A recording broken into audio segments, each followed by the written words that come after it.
नमस्कार प्रिय विद्यार्थियों। आज हम उसने कहा था चंद्रधर शर्मा गुलेरी की एक खास कहानी के बारे में चर्चा करने वाले हैं। इसी श्रृंखला में हम उपन्यास सम्राट प्रेमचंद की कहानी ठाकुर का कुआं, जैनेन्द्र की पासेब और जयशंकर प्रसाद की आकाशदीप कहानी के बारे में चर्चा करेंगे। आज हमारा विषय है चंद्रधर शर्मा गुलेरी की कहानी उसने कहा था। उसने कहा था 1915 की ऐसी कहानियों में शामिल है जिसे रामचंद्र शुक्ल पहली कहानियों में शुमार करते हैं।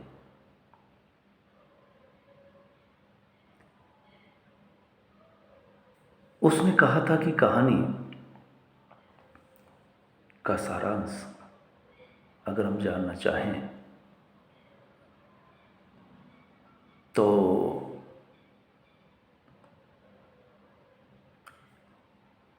यूँ कह सकते हैं कि युद्ध पर आधारित कहानी या बचपन के प्रेम की कहानी या ऐसे प्रेम की कहानी है जिसके लिए एक सैनिक अपना बलिदान दे देता है। शायद प्रेम के नाम पर प्रेमी का बलिदान हो जाना यही एक कारण है इस कहानी के पीछे सूबेदार, सूबेदारनी और सूबेदार के साथ लहना सिंह ऐसा नाम है जो बचपन में हुए प्रेम और इसी बीच उसने सूबेदारनी से किया वादा कि वो उसके बेटे की और पति की रक्षा करेगा जीते जी, सिर्फ इसलिए कि उसने अपनी प्रेमिका से वादा किया था। अब आप याद कीजिए कि आखिर कहानी क्या है। कि कहानी अमृतसर के एक बाजार में घटित होती है जब दो छोटे छोटे बच्चे एक दुकान पर सामान लेने के लिए पहुंचते हैं। एक बालक जो मामा के यहाँ पहुंचा हुआ है और उसके लिए दही लेने के लिए पहुंचा है। इसी दौरान दुकानदार किसी अन्य को सामान दे रहा होता है। इसी दौरान दोनों बालक और बालिकाओं में सामान्य चर्चा होती है। बालक पूछता है कि तेरी कुड़माई हो गई क्या? कुड़माई यानी सगाई। इस शब्द को सुनकर के वो लड़की एक शब्द बोलती है, धत तेरे की, और भाग जाती है। इसी तरह से एक दो मुलाकात और होती है और बालक अक्सर यही शब्द दोहराता है, क्या तेरी कुड़माई हो गई है, और वो धत तेरे की बोलता है। एक दिन यही बात चल रही होती है और वो पूछता है तो वो कह बैठती है कि हाँ, देख नहीं रहा ये दुपट्टा, और हंस करके चल देती है।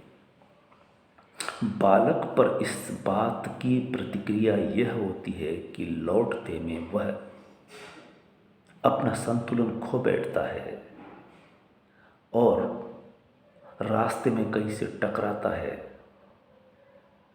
एक दुकानदार वाले का ठेले पर नुकसान कर देता है और इस तरह से वो बालक घर पहुंचता है। ये इसके बाद तुरंत कहानी पहुंचती है सीमा पर जहां युद्ध चल रहा है। वहां पर लहना सिंह एक सैनिक के रूप में है। 77 राइफल्स और उसके सूबेदार।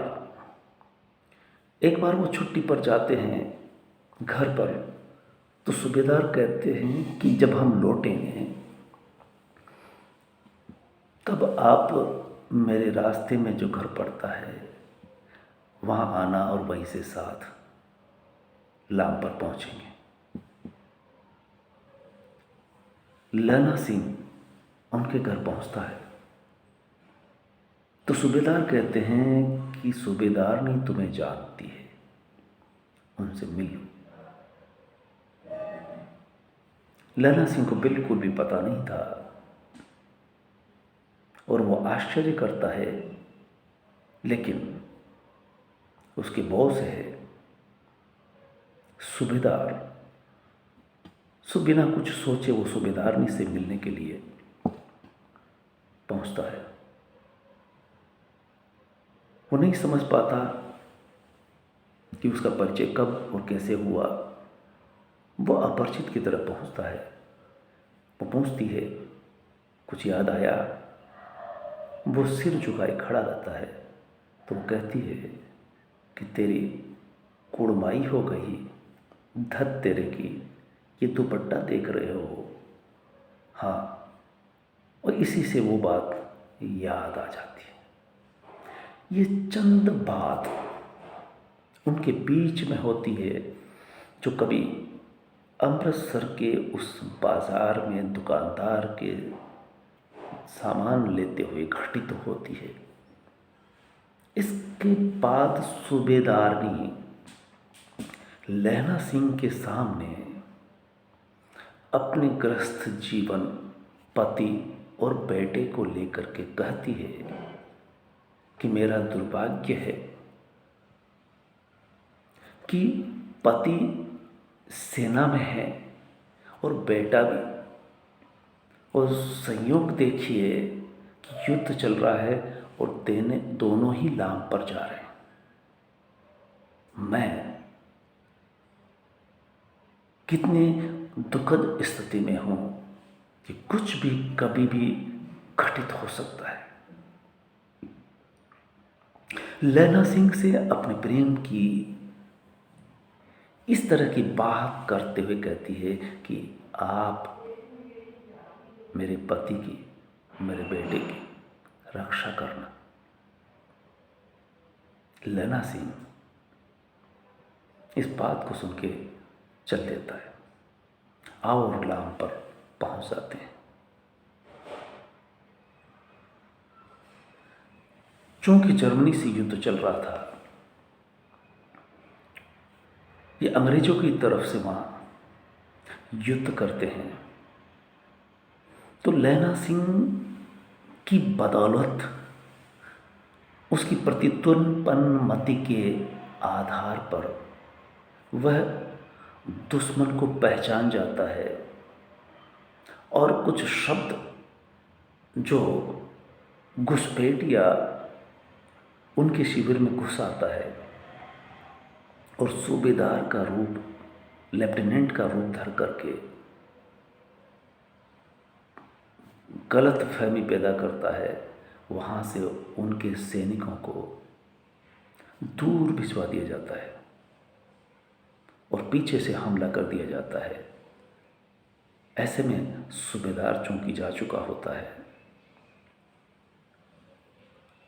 ऐसे में जब बोधा सिंह जो उनका बेटा है सूबेदार का, वो घायल हो चुका होता है। उसके साथ लैला सिंह शिविर में ठहर जाता है और सूबेदार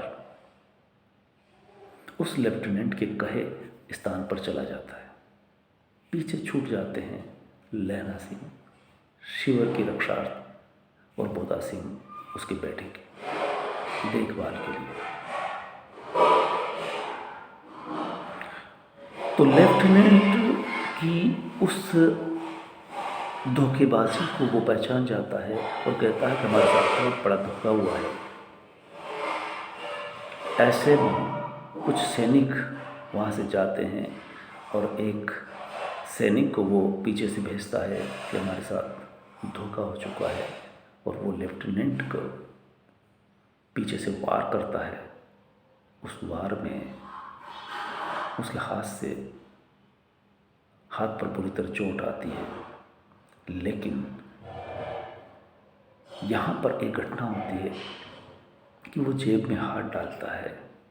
ये समझ में आई बात कि ठंड के मारे ऐसा कर रहा होगा, लेकिन नहीं, वहाँ से वो पिस्तौल निकालता है और लैला सिंह पर चला देता है। उसकी जांघ से गोली निकलती है।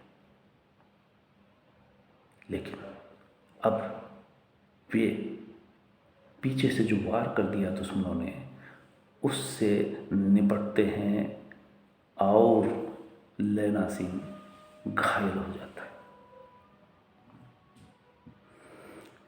इस घटनाक्रम में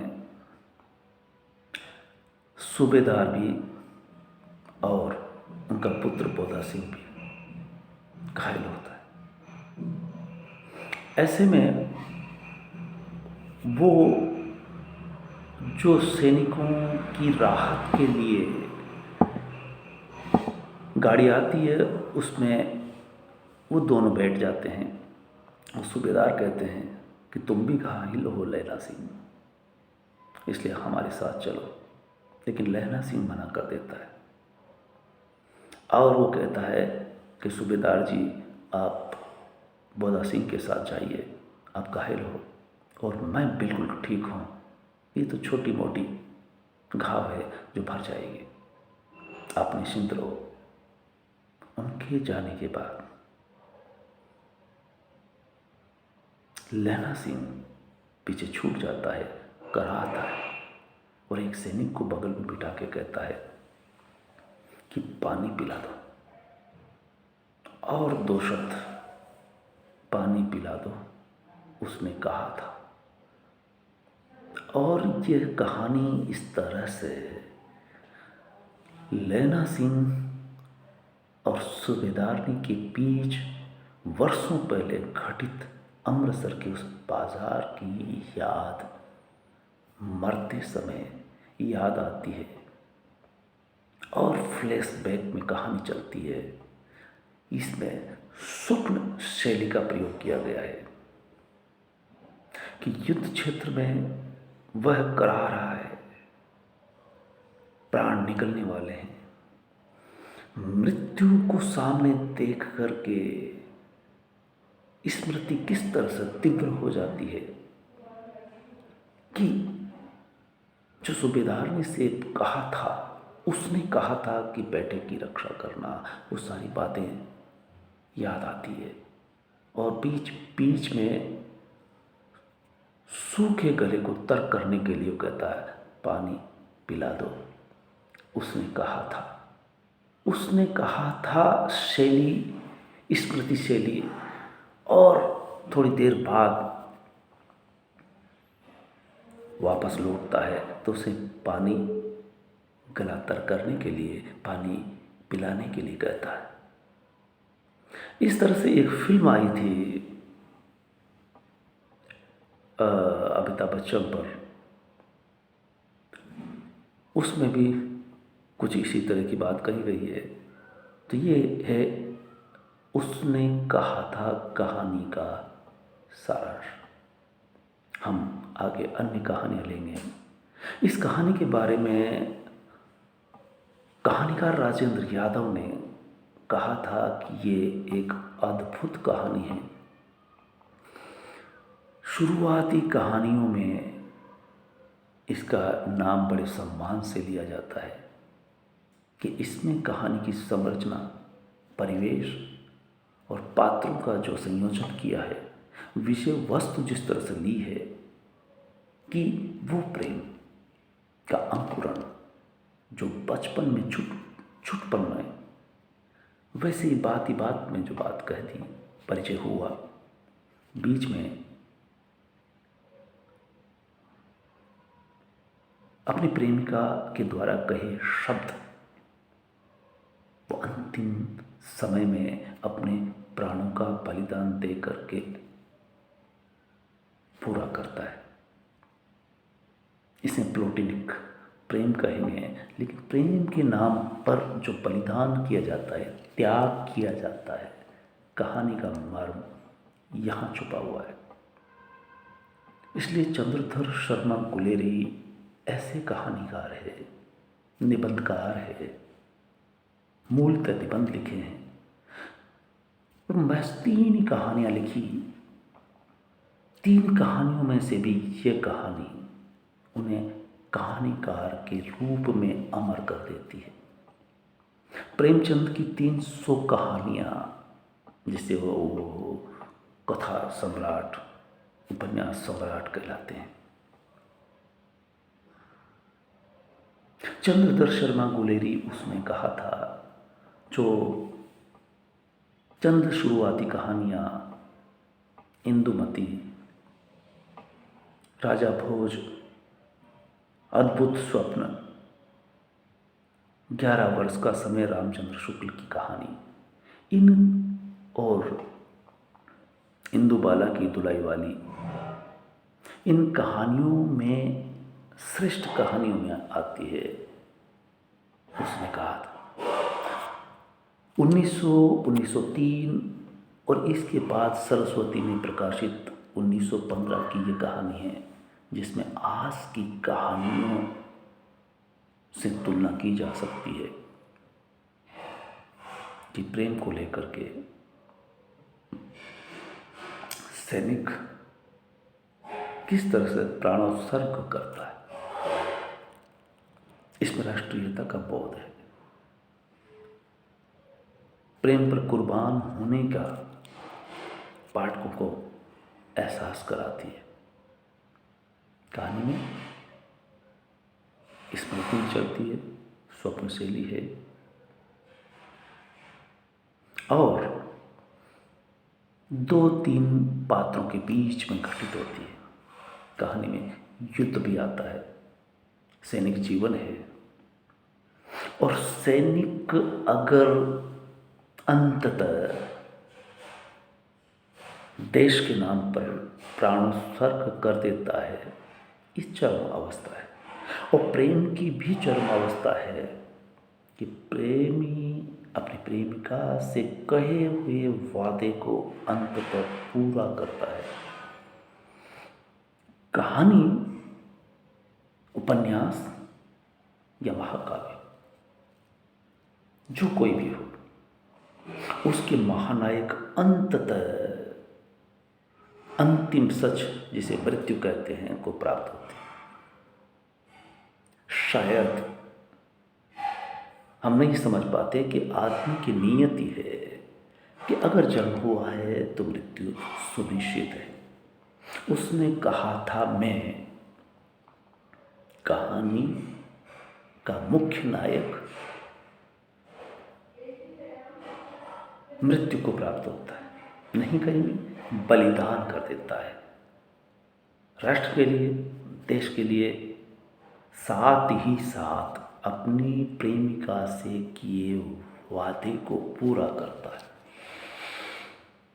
यह है कहानी का वो मर्म जो इस कहानी में निहित है। और यही कारण है कि इस कहानी को क्लासिक कहानी क्यों कर कहा गया है, पाठक को बांध करके क्यों रखती है। आलोचक अंततः इस कहानी की विषय वस्तु और शैली 2 से प्रभावित होते हैं। बार बार इस कहानी का जिक्र होता है, पाठ्यक्रमों में शामिल की जाती है। तो इसके पीछे का राज क्या है, पाठक को जानना चाहिए।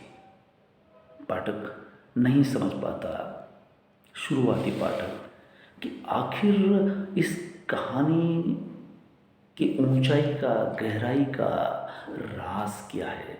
तो राज हम ये कह सकते हैं कि प्रेम इसमें है, युद्ध इसमें है, मृत्यु इसमें है, और एक सच्चाई मनुष्यता की, जीवन की। हमेशा हमेशा आप देख सकते हैं कि जब भी कोई कहानी चलती है तो इसमें कहानी बचपन से शुरू होती है और अंत युद्ध के मैदान में एक सैनिक जीवन खत्म कर देता है। तो किस चीज़ के लिए करता है? वो जो बात कही थी अपनी प्रेमिका से, चूंकि ये उपन्यास नहीं है, अगर उपन्यास होता तो सूबेदारनी का चरित्र भी और उसकी प्रेमी प्रेमिका दोनों के चरित्र उभर करके आते। चूंकि कहानी है जो शुरू होती है, मध्य यानी विकास होता है और चरम अवस्था तक पहुंचती है, अंत में कुछ ऐसी जो पाठकों को झिझोड़ दे, वहां ला करके छोड़ती है। कहानी महत्वपूर्ण इसलिए है कि कहानी शुरुआत होती है सामान्य चर्चा से। जिस शहर में ये घटना घटती है उस शहर की हलचल, तांगे वाला और तांगे वाले की वो चर्चा, जिसमें वो पंजाब के एक शहर का पंजाबियत क्या है, उस अंदाज में एक तांगे वाला यहाँ दिखाई देता है कि शहर में गलियों से गुजरते हुए तांगे वाला सामने जो आ जाती है बूढ़े बूढ़ियाँ, उनसे किस अंदाज में कहता है कि भाई हट जाइए, नहीं चोट लग जाएगी। बड़े प्यार से कहता है, गीत गा करके कहता है। तो यहाँ से कहानी की शुरुआत होती है और यकायक कहानी युद्ध के मैदान में पहुंच जाती है। तीसरा, सूबेदार के घर लैला सिंह पहुंचता है और वो बचपन की याद ताज़ा होती है, जहाँ पर वो उस छोटी सी लड़की और वो छोटा सा लड़का जो बात कह देता है कि तेरी कुड़माई हो गई। तो पाठकों को याद रखना चाहिए कि कुड़माई यानी सगाई, और इस कुड़माई सगाई वाली बात से याद आता है कि एक दौर था जब बाल विवाह हुआ करता था। बाल विवाह नहीं जानता बच्चा कि विवाह क्या होता है। बच्चों के लिए खेलना महत्वपूर्ण है। ये विवाह भी खेल की तरह ही था, गुड्डे गुड्डियों का खेल नहीं है। बच्चों को पता, आज वीडियो गेम खेलने वाले बच्चे नहीं जानते कि विवाह भी खेल का ही एक पार्ट था। मैं खुद बाल विवाह का शिकार हूँ। विवाह नहीं, सगाई, जो महज 2-3 साल की उम्र में हो जाया करती थी, मेरी भी हुई। यही बात लैला सिंह यानी बालक और बालिका दोनों चर्चा करते हैं। शुरुआत नहीं जानते एक दूसरे को, और उनकी बात की शुरुआत भी सगाई से कि तेरी सगाई हो गई क्या। तो वो कहती है धत तेरे की। इतना तो जानती है कि अभी सगाई नहीं हुई, लेकिन बात चल रही थी और दूसरे तीसरे दिन वो कह देती है कि हाँ हो गई। इस बात से बालक के दिल पर चोट पहुंचती है और बालक संतुलन खो देता है। जो दही लेकर के गया था, मामा ने जो मंगाया था, उसको रास्ते में ही तहस नहस कर देता है, किसी से टकरा जाता है, यानी सुरक्षित वो घर नहीं पहुंचता। इस तरह से हम बालक पर प्रतिक्रिया देखते हैं कि वो उस बालिका के सगाई हो जाने की बात से व्यथित है, दुखी है। उसमें संभावनाएं थी कि संभवतः यह मेरी हो सकती है, इससे भी मेरी शादी हो सकती है। ये एक खेल की तरह था, एक दौर था, सदियों से बाल विवाह हुआ करते थे। तो ये दोनों पात्र, कहानी ये कहना चाहती है, कहानीकार दो तीन चीजें दिखाता है। प्रेम के लिए प्रेमी का बलिदान हो जाना, और युद्ध के मैदान में एक सैनिक को कितना सावचेत होना चाहिए कि दुश्मन कुछ भी कहता है तो उस पर विश्वास नहीं करना चाहिए। और वो जो चालें चलते हैं मैदान में, उसको कैसे पहचाना जाता है, लैला सिंह इसका उदाहरण है। प्रति उत्पन्न मति का धनी है। तो कहानी में युद्ध है, प्रेम है, और प्रेम के अंदर निहित है कि जो बालिका है उससे अंततः एक हो जाने की भावना कि इससे शादी होगी, नहीं हो सकी। तो हमारे महाकाव्यों में, उपन्यासों में प्रेमी और प्रेमिका, नायक और नायिका हुआ करते थे। उसी तरह से, ठीक उसी तरह से इस कहानी में उसने कहा था, कहानी में प्रेमी और प्रेमिका है। प्रेमी प्रेमिका के कहे कुछ चंद शब्दों के आधार पर प्रेम से जुड़ जाता है। प्रेम का अंकुरण जो कभी बचपन में वो चंद शब्दों में जो कुड़माई और सगाई के माध्यम से कहे थे, वैसे यूं देखें तो कोई खास बात नहीं थी। इसके लिए भौतिकवादी आज के दौर में व्यावहारिक दृष्टि से सोचें तो ऐसा नहीं होना चाहिए। एक व्यावहारिक दुनियादार व्यक्ति ऐसा कदापि नहीं सोच सकता।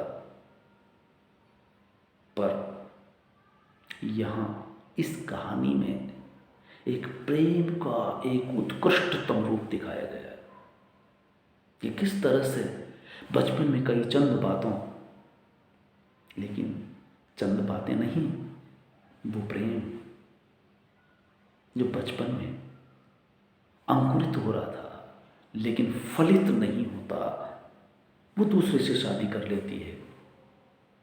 ये बात भी भूल गया था लैला सिंह, लेकिन जब वो मैदान में था युद्ध के और बीच में घर लौटते हैं तो सूबेदार कहता है कि हम जब वापस आएंगे छुट्टी से तो मेरे घर होते हुए आना, हम वहीं से साथ हो लेंगे।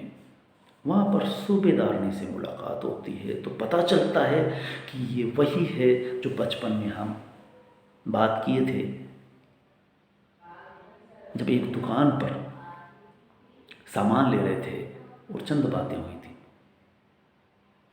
यहाँ यादें ताजा होती है और फिर जो प्रेमी उस प्रेमिका से सुनता है, स्मृति में ताजा हो जाती है।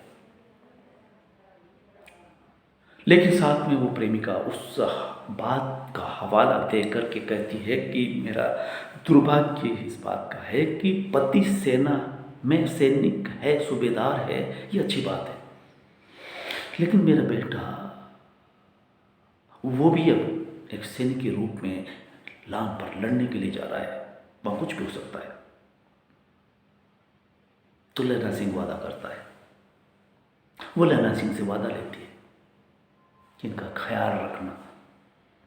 उसका तो ख्याल रखना कहना था, लेकिन लैला सिंह उस ख्याल के लिए घायल है और अस्पताल जाना चाहिए था, लेकिन वो अस्पताल उन दोनों को भेज देता है और वादा करता है।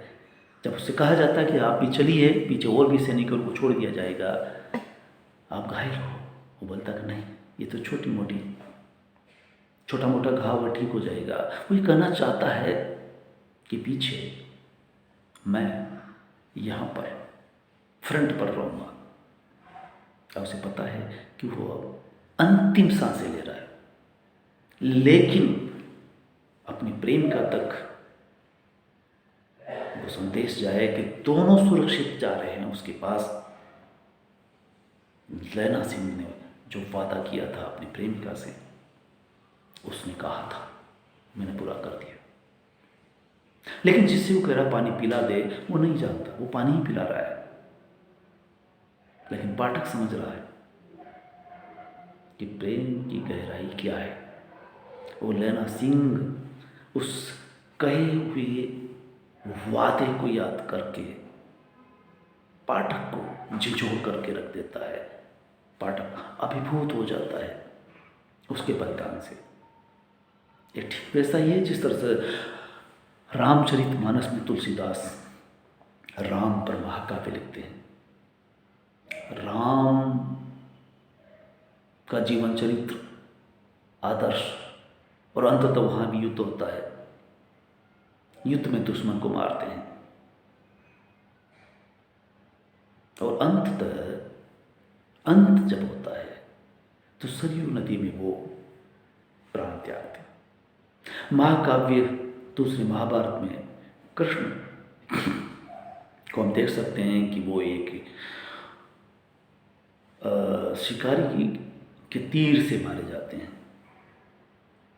तो अंत महाकाव्यों के नायकों का मृत्यु से होता है। इस अर्थ में ये कहानी महाकाव्य के नायकों की तरह बोध कराती है, जो शुरू होती है बचपन से, युवावस्था, और अंततः वो पीढ़ी, दूसरी पीढ़ी भी युवा हो जाती है, यानी सेवानिवृत्त होने की स्थिति में थे, तब लैला सिंह अपने प्रेम के लिए कुर्बान हो जाता है। तो मैं इसको उन महाकाव्यों से तुलनीय नायकों से तुलना करते हुए लैला सिंह की, कि लैला सिंह को हम ऐसा पात्र कह सकते हैं जो प्रेम के लिए उत्सर्ग होता है। आदर्श है उसका तो प्रेम के लिए उत्सर्ग हो जाना। इस तरह से इस कहानी को हम समझ सकते हैं। धन्यवाद। आगे हम अन्य कहानियों पर चर्चा करेंगे। विद्यार्थी देखते रहें कि कहानी क्या है, कहानीकार पात्र के द्वारा क्या कहना चाहता है, कहानीकार कहानी के माध्यम से क्या संदेश देना चाहता है। इस तरह से उसने कहा था कहानी लीजेंड कहानी। इस अर्थ पे इस कहानी का मूल्यांकन होना चाहिए। धन्यवाद।